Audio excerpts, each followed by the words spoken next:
John Murphy at Murtech.com with your daily news update. Okay, here we are on November the 19th in the year of our Lord 2025.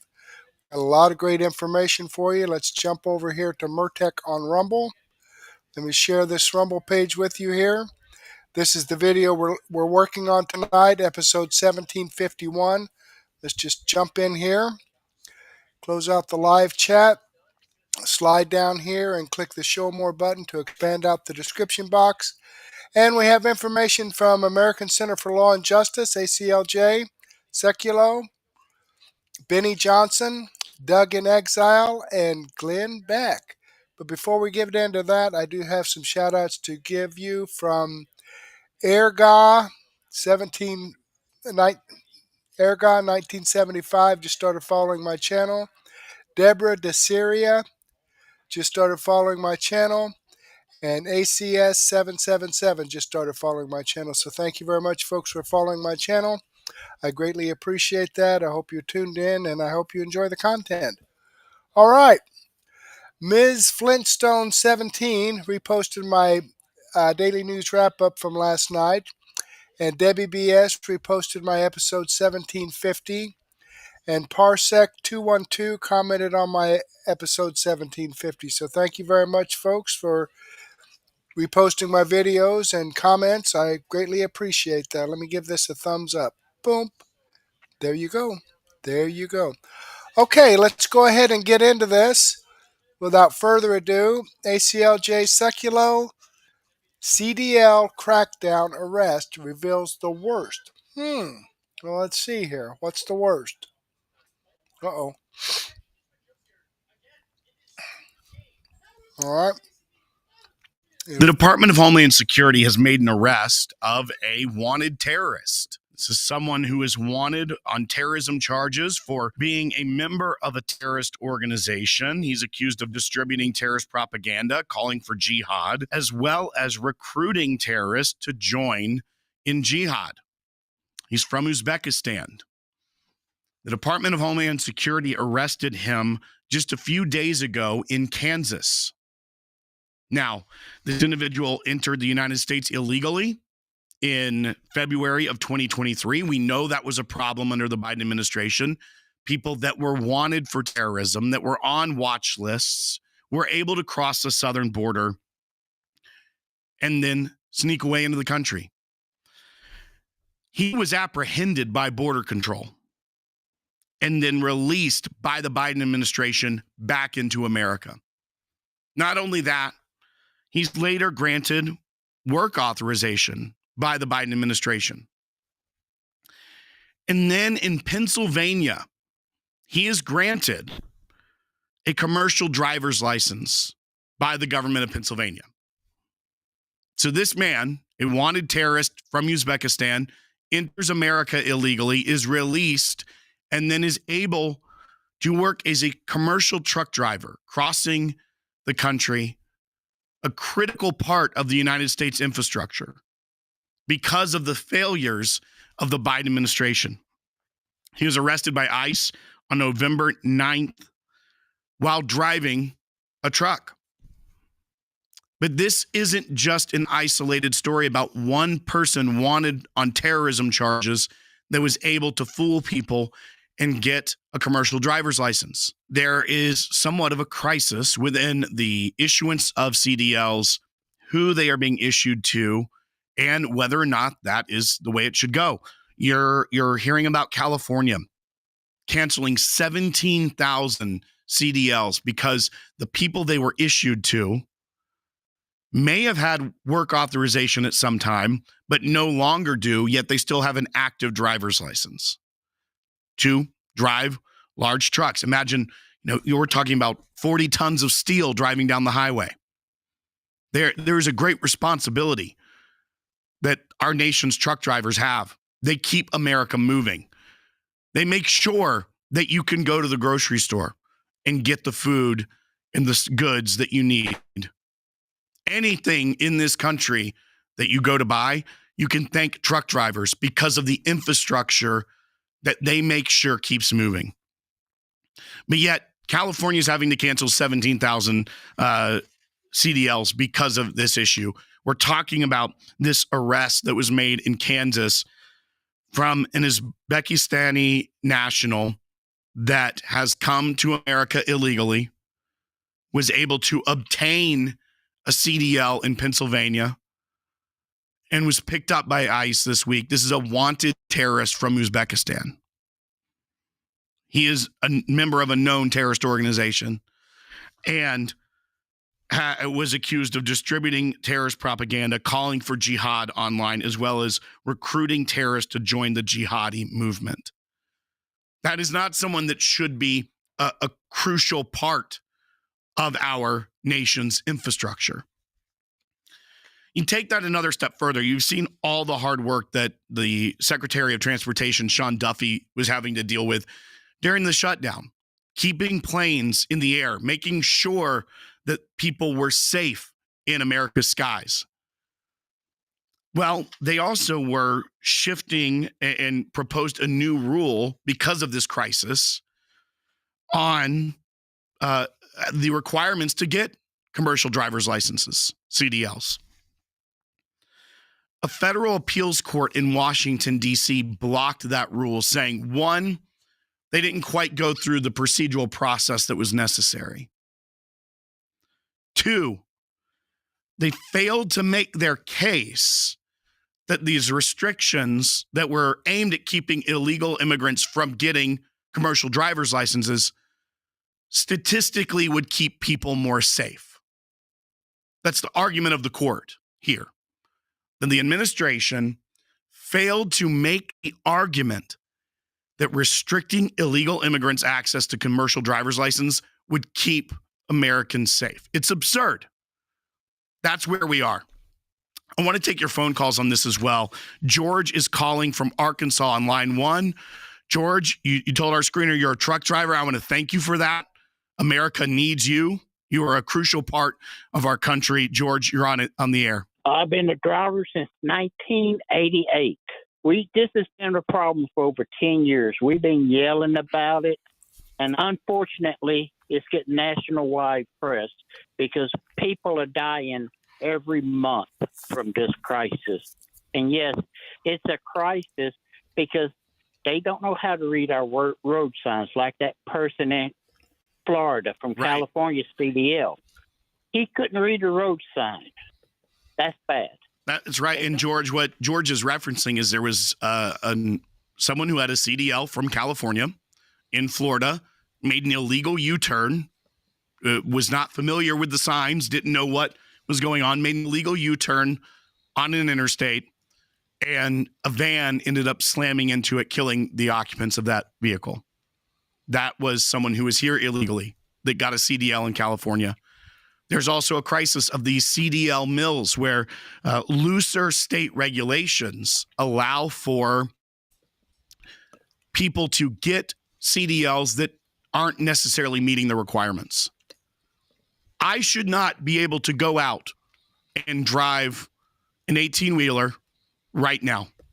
I understand that there is training, that it is difficult. It is a very large, important piece of machinery that moves America. I understand that if I wanted to go do that, I need to go train, learn, and get certified and get that commercial driver's licenses. And there is a lot of responsibility that would go with that. But yet there are people trying to cut corners. And so you see these CDL mills, and you see people in California that are, or in states that are a lot more loose about getting people jobs that are not authorized to work here. And this is a crisis. And I think that Secretary Duffy is doing the right thing, but we also have to expose what's going on. This is not just happening overnight.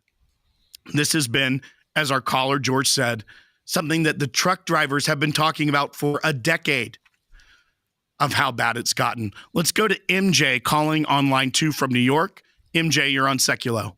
Good morning. First-time caller. I do have a CDL license since 2009, but my information is of back in 2004. Yeah.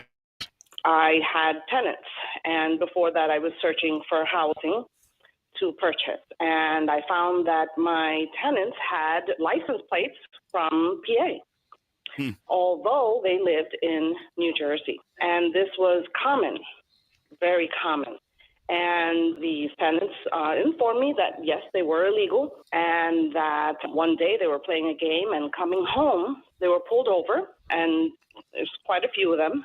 And the police asked for their license, and they handed over a Mexican license, which was retained, but the vehicle was not impounded. They were not arrested. And that's my story I want to share. I was puzzled at the fact that Pennsylvania was giving licenses to illegals. Well, and that is specifically where the CDL from this individual was from. It was from Pennsylvania. We have seen what is now becoming this crisis where states that have Democrat leadership, that have different thoughts on the way that our immigration policy should be put forward, and then have wanted to fight the Trump administration or the policies of the previous Trump administration. That then when Biden was in office, they tried to go so far against what the strong border protection that was put in place from 2016 to 2020 and had all these strong reversals. So it's a problem of our leaders doing in many cases. Yes, these individuals are coming here not legally, breaking the rules, but they're also being allowed to do it because they are able to get a government-issued commercial driver's license. They're able to be released by the Border Patrol in 2023 when this individual, if they had done any sort of background check after he was picked up by Border Patrol, he would not have been released into the interior of the United States. He was wanted by Uzbekistan for terrorism. So this is not just something that which the president and the administration has done a great job. Border crossings are at record lows. But isn't, as we see as well, that it's just border closed and then the people that are being deported that are here that are criminally illegal and the problem is fixed. This has found its way into areas of our society that we would never even think of. When you are driving down the interstate with your family and you see a semi truck beside you, 40 tons of steel in cargo, in diesel, you're not thinking to yourself, the license that individual has to drive that very awesome and impressive piece of machinery, he shouldn't have. It was issued by the state of California, which their restrictions weren't what they should be. That person driving that machine is wanted for terrorism. That's not how this should work. All right, folks, let me, it makes you wonder why, like the Biden administration, would allow this to happen, okay? You know, the thing is it that important that they get these people in here so they can illegally vote for them, that it endangers the Americans' lives, the innocent Americans out there on the road? I guess it is. So they care more about breaking the law to get the votes and endangering the citizens of the United States than they care about the citizens of the United States. Man, I wish these Democrats out there that keep voting Democrat could see this. That's why I'm putting this information out. Hopefully, there'll be a Democrat out there or a lefty that'll listen to this and say, this doesn't quite sound right.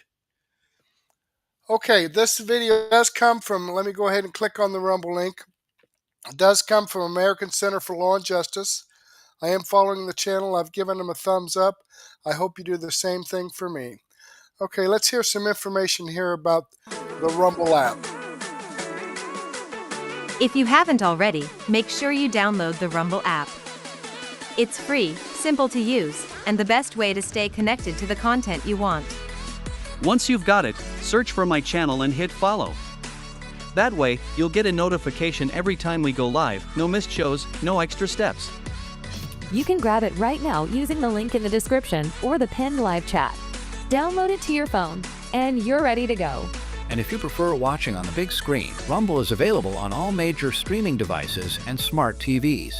Just search for Rumble, follow the channel, and be part of the action.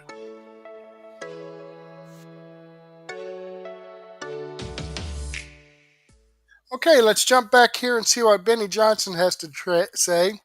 Trump roasts reporters as Piggy to her face, then savages press in Oval Office. That sounds like Donald. Okay, let's take a listen. Rumble's running a little slow tonight for some reason. Must have some heavy... Oh. Benny Johnson and his memes.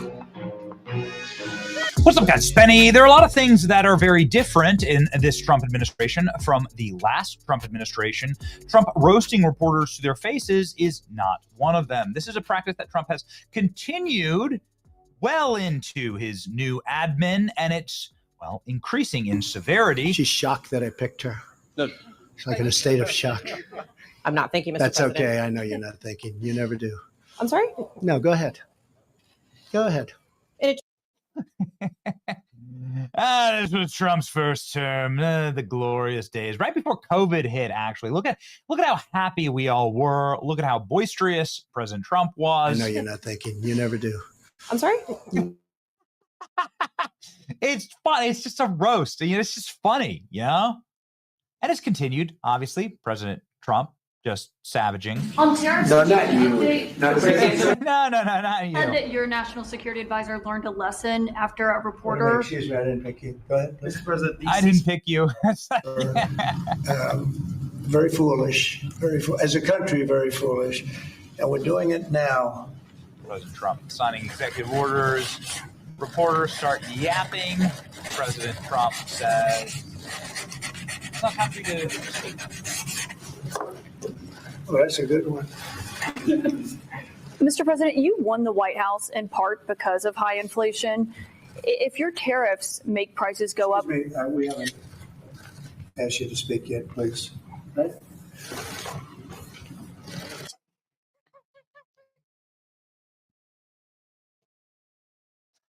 I don't care. I don't care. It's always going to be funny. It's never not going to be funny. Ladies and gentlemen, President Trump is on a wild series of W's against the press, the media. Obviously, he's had hundreds of millions of dollars in lawsuits settled against the corporate press. And, well, that winning streak is continuing as Donald Trump ripped to shreds ABC News today in the White House after calling reporters piggies. Donald Trump says quiet piggy after being asked about the Epstein files on Air Force One. There's nothing incriminating in the files, sir. Quiet. He says, quiet piggy.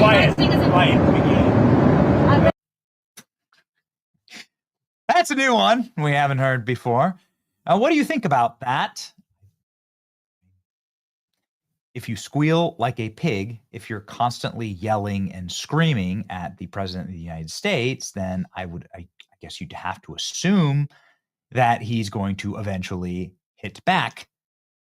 And is it fair game? Well, yeah, I believe in the First Amendment. Sure.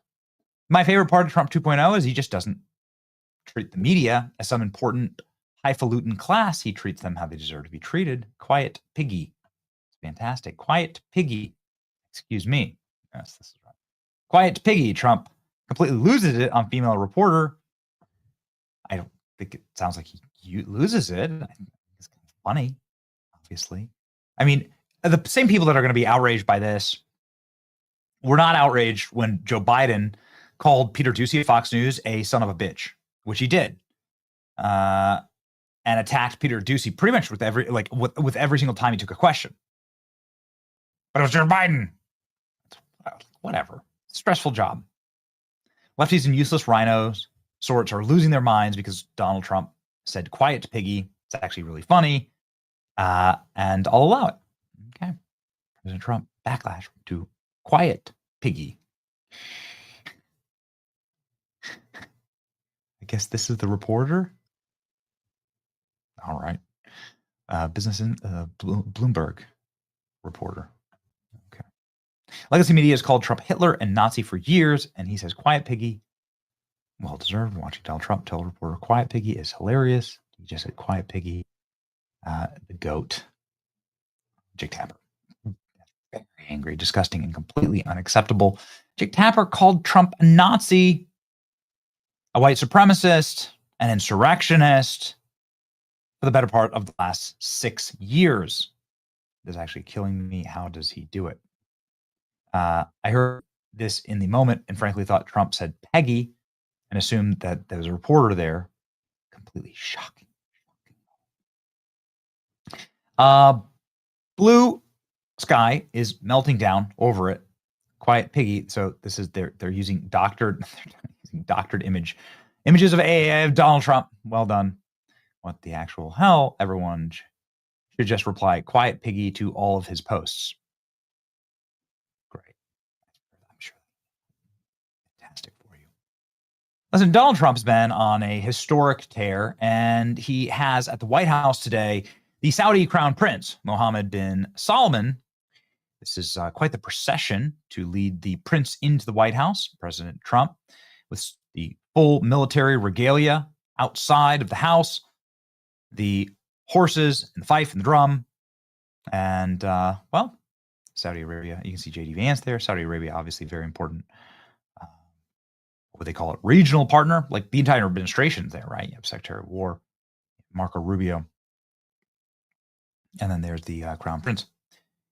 And, well, two very important things. One, the way that Donald Trump greeted the Crown Prince, the way that the Crown Prince greets Donald Trump here is quite different. See if you can spot the difference. See if you can spot the difference here between this greeting. This is relatively warm. And this greeting, when Joe Biden went to Saudi Arabia to beg on his arthritic knees for more oil or something, drew criticism for this moment, a fist bump with just a hair, just a touch different. Yeah. Also, a touch different, obviously, is Donald Trump just going scorched earth for 3 straight minutes on an ABC News reporter. A reminder that ABC News, again, has settled $15 million defamation ruling against them. I guess it wasn't really a ruling. They settled out of court, but nonetheless, they had to pay Trump a fortune. I have constantly reminded the Trump family that they should be naming a fake news wing of the Trump Presidential Library and using that money to pay for it and saying sponsored by ABC News and others who've paid out Trump. Here's one that is for the ages. Trump's 3-minute scorched earth takedown of ABC News live from the Oval Office. Mr. President, why wait for Congress to release the Epstein files? Why not just do it now? You know, it's not the question that I mind. It's your attitude. I think you are a terrible reporter. It's the way you ask these questions. You start off with a man who's highly respected, asking him a horrible, insubordinate, and just a terrible question. And you could even ask that same exact question nicely. You're all psyched up. Somebody psychs you over at ABC. You're going to psych it. You're a terrible person and a terrible reporter.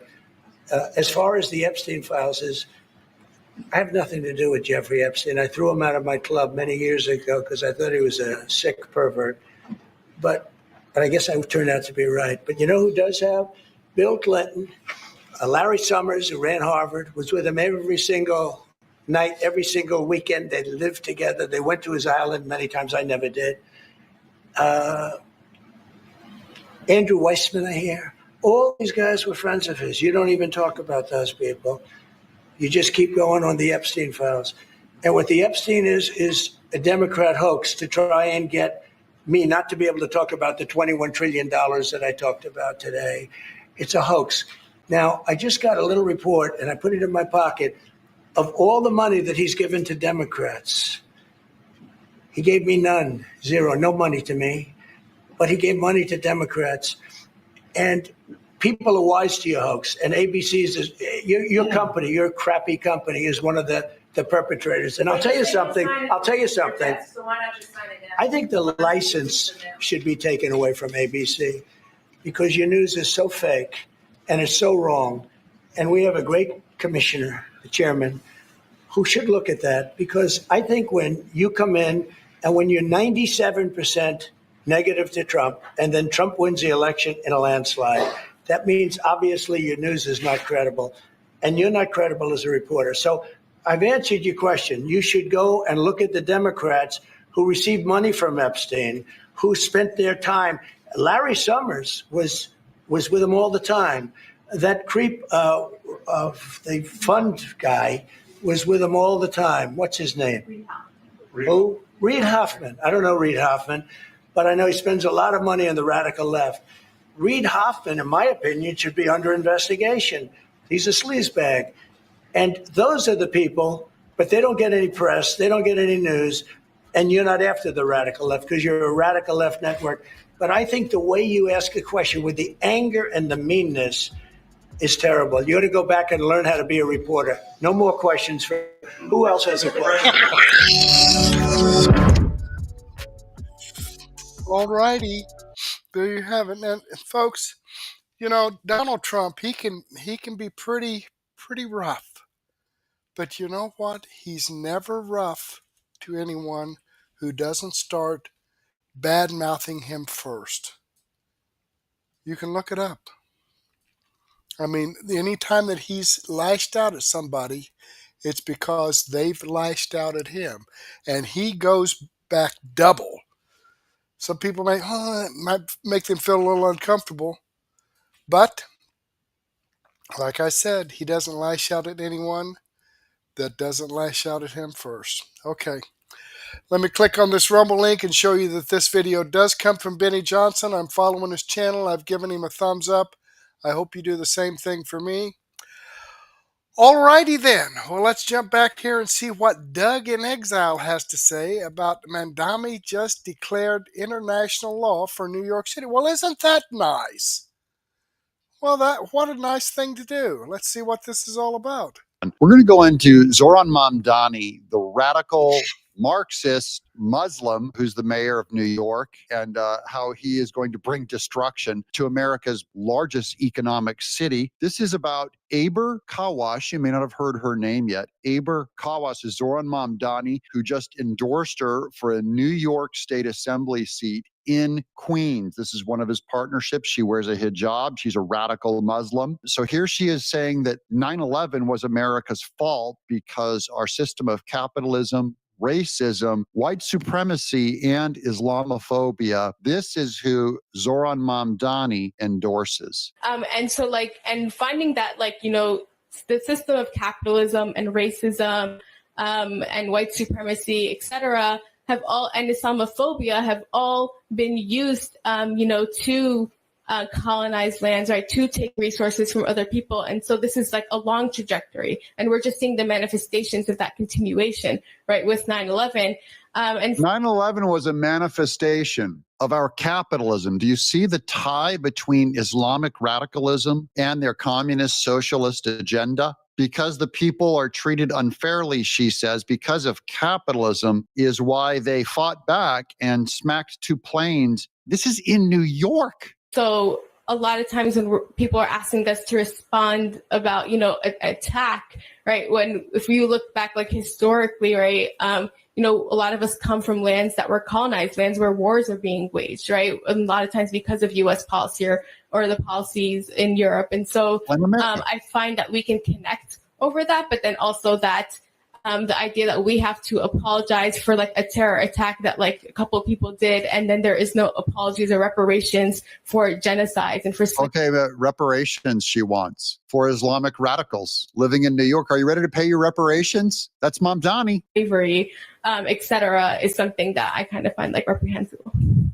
Oh, very, very good. Well, you acquitted yourself well, you complete lunatic. Who is this bird? Breaking: New York City socialist Zoran Mamdani just endorsed his hand-picked replacement for the New York State Assembly. Meet Aber Kawa, moved to the U.S. literally last year. Brand new, holds a master's degree in his Islamic liberation theology, hardcore Palestinian activist, a guy who wants to defund the police. That's Mamdani wants to defund the police and once called to globalize the intifada. That's his quote, Mamdani's quote, is now trying to install a fresh off the plane activist with a degree in anti-Western ideology into New York's legislature. This isn't immigration, it's infiltration. If someone can arrive in America in 2024, get a radical degree, and be fast-tracked into state government by 2025, we have officially lost the plot. Time to pass laws that say if you hate America, you don't get to run in America. Who agrees with this? I mean, that would be quite a ban. And now an important word to my happy patriots who know that Medicare annual enrollment is right now. But you're He's going to do this commercial here, so let me go ahead and get past that. Have better plans available. They were very informative. Here's another one. My wife talked to Chap. All right, let's get past this. 31968696. It is claiming that we out this show. Okay, so this is Zoran Mamdani on ABC News claiming that we need to be under international law, not U.S. law, international law. Watch this. You said you would arrest Benjamin Netanyahu based on the 2024 International Court Arrest Warrant. Next UN General Assembly, as mayor, would you do that?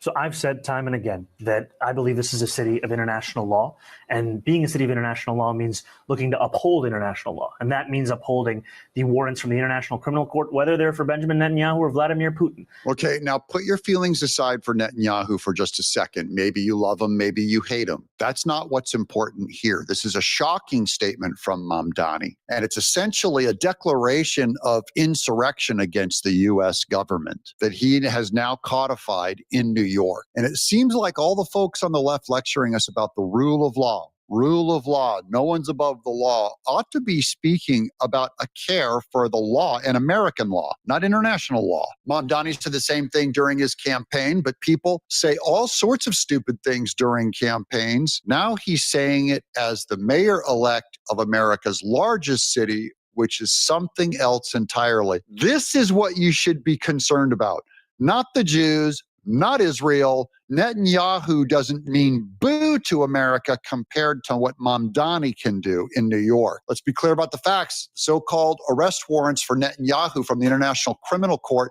have no legal validity here. The United States is not a party of the International Court. We've never been a part of the International Court. Even the Biden administration announced the International Court decisions here, though they've denounced them and rejected them. That's Democrat Biden. So now why under Mamdani are we under the International Court? I think that that's critically important to showcase our values. And unlike Donald Trump, I'm someone who looks to exist within the confines of the laws that we have. So I will look to exhaust every legal possibility, not to create my own laws to do so. On the other hand, this is also a world event.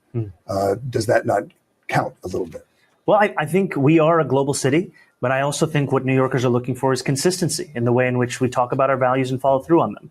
And that's why I think these warrants from the International Criminal Court, they are worth fully exploring every legal possibility to actually follow through on. As mayor of New York, Mamdani must repudiate this position now. Send this episode to Trump, send it to all the New Yorkers. Elise Stefanik should know this and be running on this. This must be repudiated. This is a rebellion against the U.S. government by Mamdani. Here's back with Zoran Mamdani making his first endorsement. Aber Kawas, a Palestinian activist, liberation theology in South Africa. In South Africa is where she got her degree. Here she is. I wear hijab, and that's obvious. And obviously that, targets me for a lot of different things, and I get discriminated against for a lot of different things.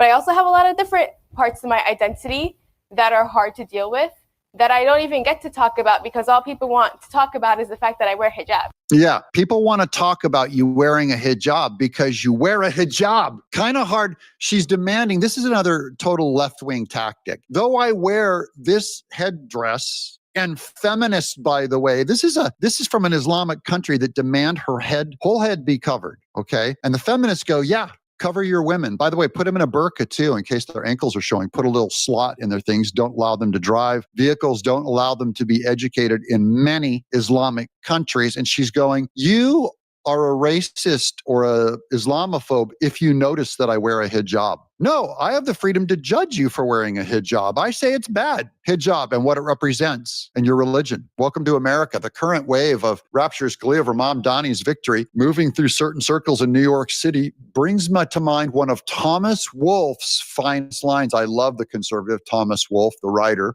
Rest in peace. It was at this party that a Black Panther field marshal rose up behind the north piano. There was also a south piano in Leonard Bernstein's living room, the composer, and outlined the Black Panthers' 10-point program to a room full of socialites and celebrities who, giddy with nostalgie de la boue, entertained a vision of the future in which after the revolution, there would no longer be any such thing as a 2-story, 13-room apartment on Park Avenue with twin grand pianos in the living room for just one family. So they're undermining, we'll get into a joke at the very end of this show, but they're undermining their own people is what they don't understand. And here's the warning once again, you guys saw a little bit of this yesterday. Texas, there are a whopping 314 mosques in Texas alone. That's not in Michigan. That's not in New York. That's in Yeehaw, White Star, Texas, the Alamo. 314 mosques. There are 22 in Collin County, 48 in Dallas County, 27 in Tarrant County, and 84 in Harris County. Islamic expansion is now energized after Mamdani's win in New York City, and Marjorie Taylor Greene is worried about Israel. What a boogeyman that is. I just did the video yesterday where in Texas alone, in the last 2 years, they've put up 48 mosques. How many Jewish synagogues are being built in Texas? 48? Are there 48 synagogues even being built in New York in the last 2 years? They're shrinking. It's an invasion. Now, I like ending things on a happy note. Something a little more humorous. Here's a great stand-up comic ripping on Mamdani. The way he talks, I describe it as like, it's Islamabonics. The way that Mamdani talks is Islamabonics. It's kind of a riff on Obamanomics too. Islamabonics. You have to read between the lines. Islamabonics is the way people talk when they want to live in the high-rise luxury buildings that they also want to fly planes into. She said it. She said it. I like ending on a happy note. Don't forget to subscribe. We got much more to come up on Doug in Exile. I don't want you to miss a single episode. Don't forget to call chapter I'm Doug in Exile. All righty. There you have it, folks. Okay, this video does come from Doug in Exile. Let me, there we go. Okay, does come from Doug in Exile. I am subscribed to his channel. I've given him a thumbs up. I hope you do the same thing for me. All right. Let me know in the comments below about this information that I'm sharing with you here. Is it information that you like? Is there something else you'd like to see? I'm just trying to give you a wide range of information. No nonsense, common sense, logic, and truth. And coming back here to the description box, next we have Glenn Beck. Did the FBI scrub Thomas Crooks disturbing past to keep us in the dark? I don't know. Let's see what they have to say. So there's a couple of things that are in the news. The Thomas Matthew Crooks thing, you know, this is crazy. Went by they, them. Furry. I've been thinking about this a lot in the last 24 hours. You know, the kid that tried to take out Donald Trump back in July at the Butler rally. It's a year later now, okay? November 17th, 2025. These new reports are dropping bombshells. It is the 17th, isn't it? 18th, sorry. The 18th. these new reports are dropping over and over and over again, and there were things that nobody mentioned in the official investigations. Independent researchers now are using the same kind of digital forensic tools that the feds have, and they're piecing together a bunch of old online accounts tied directly to Crooks' email, his real email, and his name. And one of the biggest ones was on DeviantArt. Okay, that sounds great. Usernames like Epic Microwave and The Epic Microwave. Okay. This site, apparently a huge hub for artists, but also ground zero for the furry community. Now, we're going to get into this a little later because Stu's a big furry, and he'll go right into it where he likes to. As far as furries go, I'm not that large, actually. More moderate sized. Yeah. Mm-hmm. Okay. All right. Well, this is where people get into this anthropomorphic animal thing, and they turn animals into half animals, half humans, and it turns sexual, and I don't even. So anyway, this kid was not casually browsing. He was deep in that subculture, we find out now. So that's 2 high-profile attempted assassination cases, or 1 attempted and 1 actual assassination case. And they're both tied to the same thing, and nobody seems to be worried about that. Nobody's talking about it. Imagine if we had 1 attempted and 1 actual assassination, and it was Charlie Kirk and President Biden. Okay. Anybody. And they both were deep into the GlennBeck.com subculture. Do you think the media would be like, what's going on there? But this thing, nobody cares. Okay. And when I say nobody cares, it seems like our FBI doesn't care either. Our DOJ doesn't care. The Trump case specifically blows a hole into the mysterious lone wolf with no known motive. Wait, what? Now, this wasn't Patel pushing that. This is the Biden FBI that was pushing this. Christopher Wray went to Congress and shrugged and said, well, we can't find any ideology or any online trail that explains this. What? It's right here. What are you talking about? It's right here. Crooks had at least 17 accounts across Discord, YouTube, Gab, DeviantArt, all of it. Easily tracked to him. And as we told you last week, he started cheering for Trump and then went a diehard, 180-degree turnaround in 2020. And then he started echoing anti-Semitic, anti-immigration rants, calling for political assassinations, repeating Maoist lines like power grows out of the barrel of a gun, and even chatting with sketchy European extremists, Nazis, who are linked to a designated terrorist group. He posted violent threats under his real name for years. Now listen to this. He also got flagged by other users who literally tagged law enforcement in their reply. And nothing happened. Nothing happened. They didn't know who this guy was. They didn't search for him. They didn't question him. Nothing happened until he climbed onto the roof and started shooting at Donald Trump. Excuse me? Do you believe that? Stu, do you believe that? They had people online tipping the FBI off, and they didn't even know who this guy was. They had no idea who he was. I mean, it seems impossible to believe. You find you have one stray comment that is taken the wrong way online, and Secret Service is calling you up. I mean, we've I don't bring up. We've personally gone through this. Exactly. This exact same thing happened. I said it on one show. Mm-hmm. Something about Donald Trump. Oh, no. And then No. I'm not going to let you get away with that. No.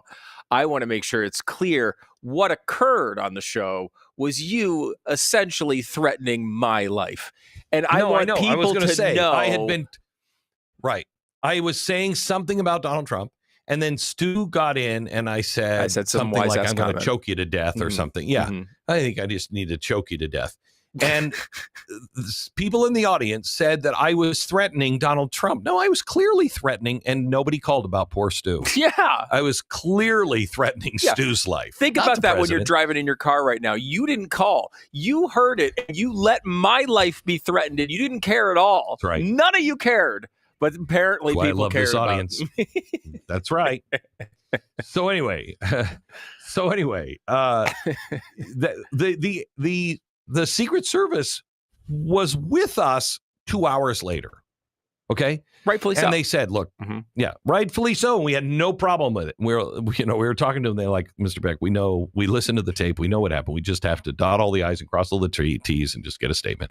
And I'm like, "No, not a problem." I was threatening to kill him, and they laughed and went, "Yeah, like we can understand that." And they left. Wait, okay. This guy, that's the way I remember it. This guy threatens to kill the president and others. People tag him to the FBI and to law enforcement, and they never check into him. And Glenn, I think people could say, okay, well, the thing we're talking about did happen on a national radio show. A lot of people heard it, and maybe some of the comments on what is deviant art are not as well picked up, and that's probably true. Though we have seen sent it to them, right? They sent it to them. Tons of examples of people making offhanded statements where this has happened. Not just a threat, which would be serious enough, but constant threats. Dozens of them, it seems. I mean, we're still, I feel, learning about all the details on this, but a lot of threats from a specific person, and it doesn't seem like their argument is it wasn't even on their radar. I mean, that's unbelievable. It's everybody. horrific. Here's a bare minimum. Everyone should be fired. Everyone should be fired. Not just a top person. Everyone should be fired. I'm sorry, you can reapply, but we're cleaning house. Because this is inexcusable. Inexcusable.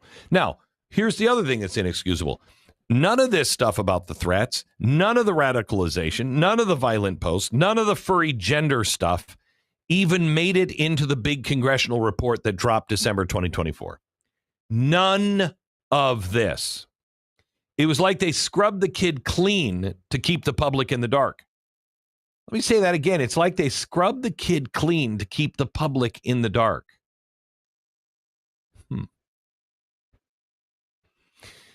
Let me go to the comment about from President Trump yesterday. We played it in the news a few minutes ago, where he's talking about the Epstein case. Listen to this. Here's what I want. We have nothing to do with Epstein. The Democrats do. All of his friends were Democrats.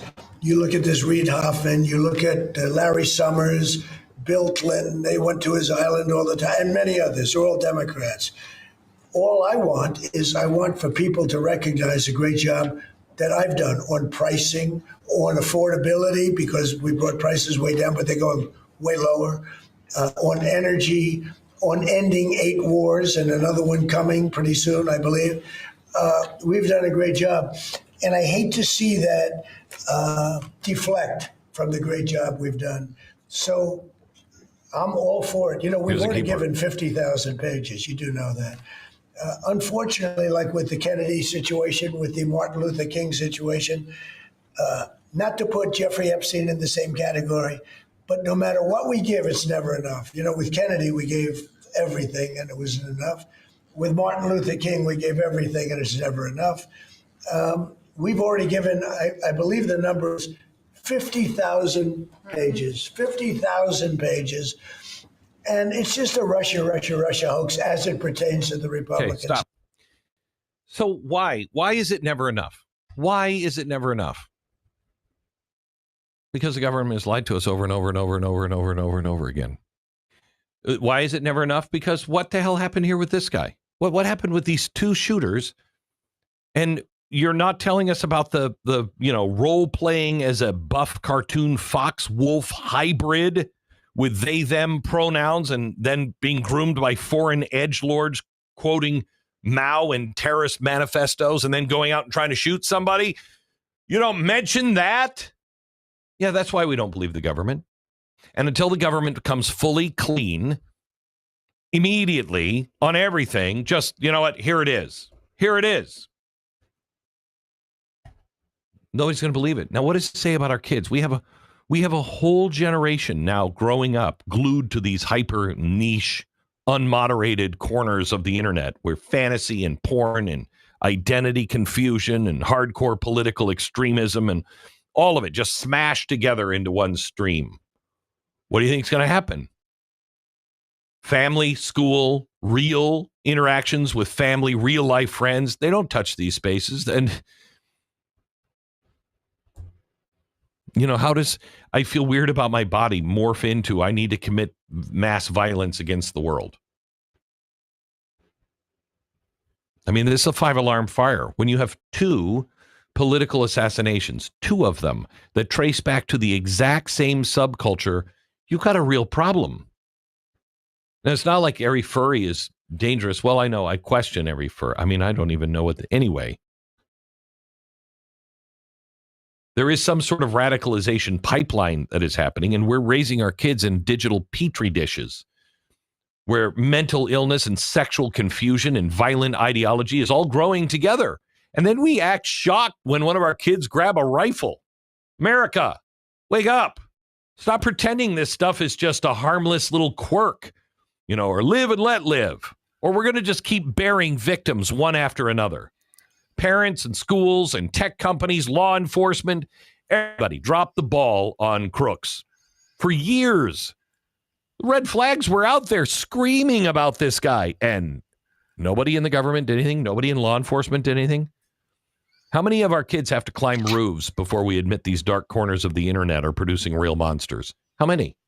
How many? And this is only the beginning of it. Absolutely. Absolutely. Okay, good information. Glenn Beck, I'm subscribed to his channel. I've given him a thumbs up. I hope you do the same thing for me. Okay, let's jump back here. And let me remind you folks that this information that I shared with you is information that comes directly from the producers. Okay, I have a link to the videos that I shared with you, as well as a link to the channels for these videos. All right, I've got a little extra time here. I want to share something here from Dave Rubin about watch Dems try to reverse course on Jeffrey Epstein. Okay, let's just. We believe in transparency. We believe in accountability. We believe in due process. That's the opposite of what is happening on the floor today. Listen to this one. I mean, this one is just like, how do you make this stuff up from the Daily Wire here? Democrat Virgin Islands delegate Stacey Plaskett claimed on Tuesday that she was texting convicted sex offender Jeffrey Epstein during a 2019 hearing because he was a constituent and not at the time under federal investigation. It was recently revealed that Plaskett was texting Epstein in real time during a congressional hearing with former Trump attorney turned adversary Michael Cohen. Epstein was texting Plaskett information to seemingly go after Donald Trump. During the hearing, Epstein told Plaskett to question Cohen about the president's former executive assistant. Plaskett notably frets over not understanding the person's name and tells Epstein that she's up next. Minutes after Plaskett brings up the assistant's name, as she was told, Epstein texts Plaskett, "Good work."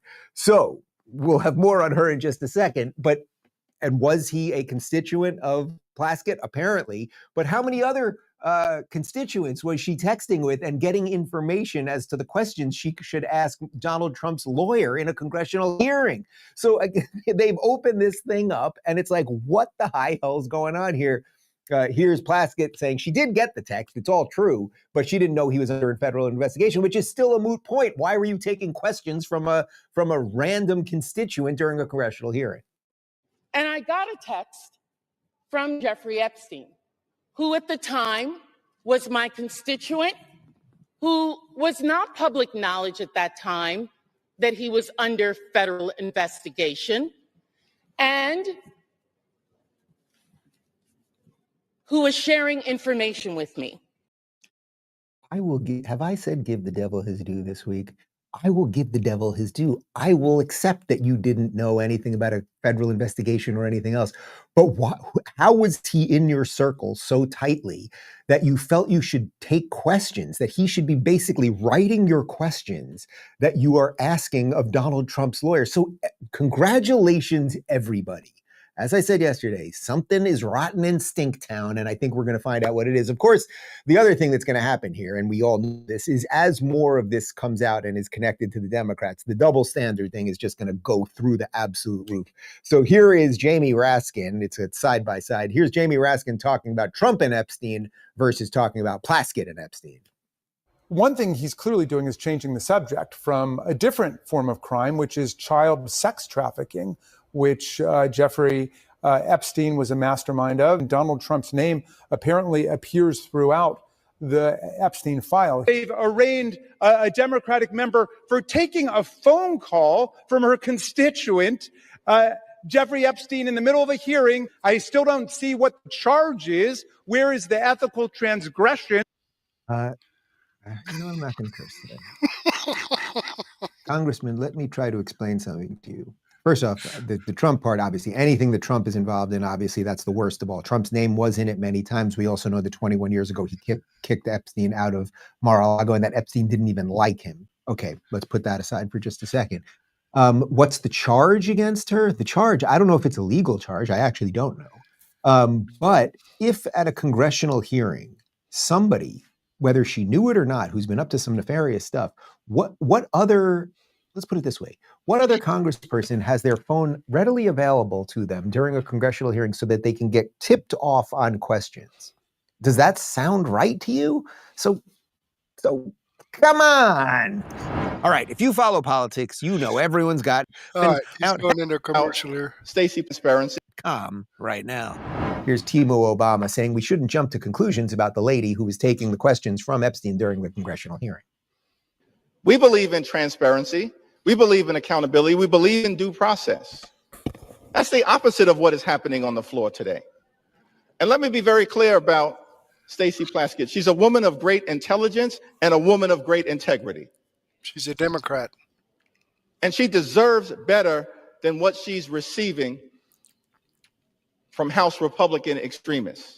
Right. House Republican. That man is a robot. I am telling you, he is a humanoid robot. There's just no doubt in my mind it eventually will break down on the floor. It will, the whole scandal. That's the real scandal. You want to find out about a scandal, is that he is a humanoid robot. That aside, she is a great, a woman of great intelligence and integrity.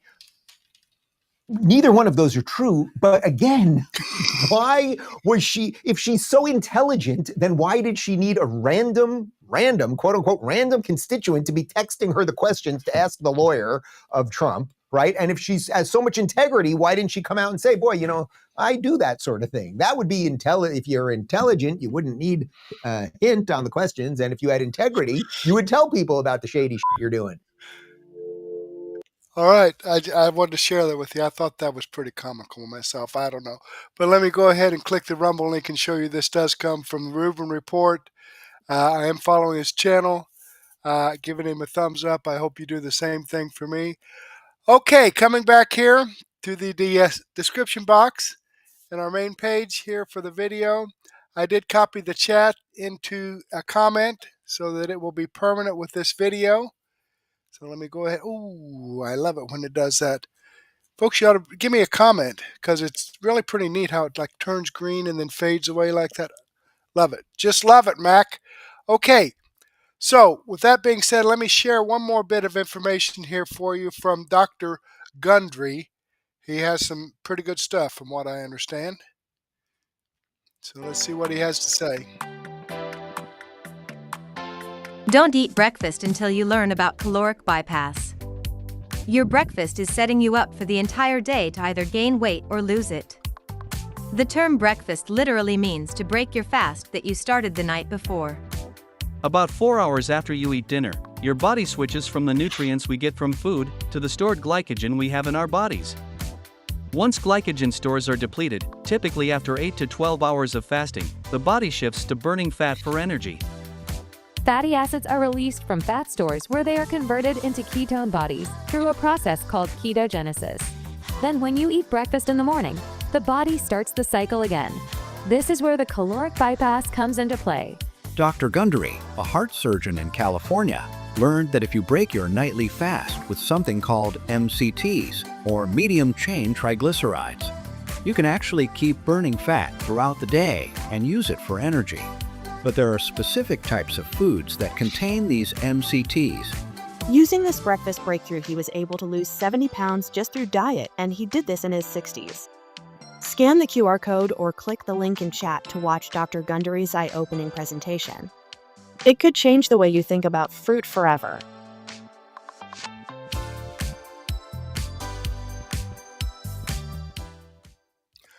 Okay, I'm over here on my Murtec Daily News Wrap-Up.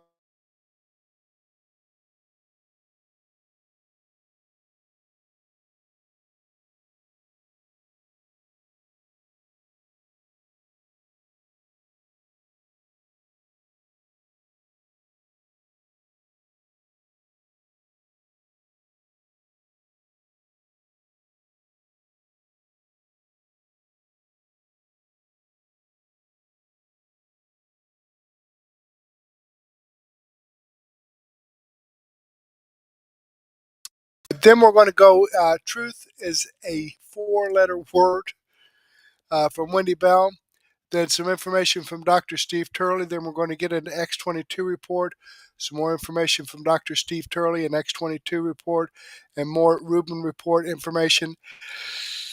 Okay, with that being said, let me jump over here to Murtec.com, where these videos that I shared with you are videos that I've posted here on Murtec.com and that come directly from the producers that created them. I have over 55 no-nonsense, common sense, logic and truth videos over here on Murtec.com, and the link is in the description box below. I invite you to come over. It's a free site. I don't ask for your name. I don't ask for your email address. I don't drop cookies on your computer. I don't have a bunch of ads popping up in your face.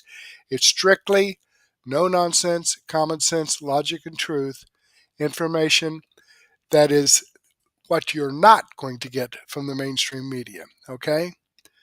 Unfortunately, I don't have time to share all this with you. That's why I do my daily news wrap-up. And with that being said, go ahead and take a break.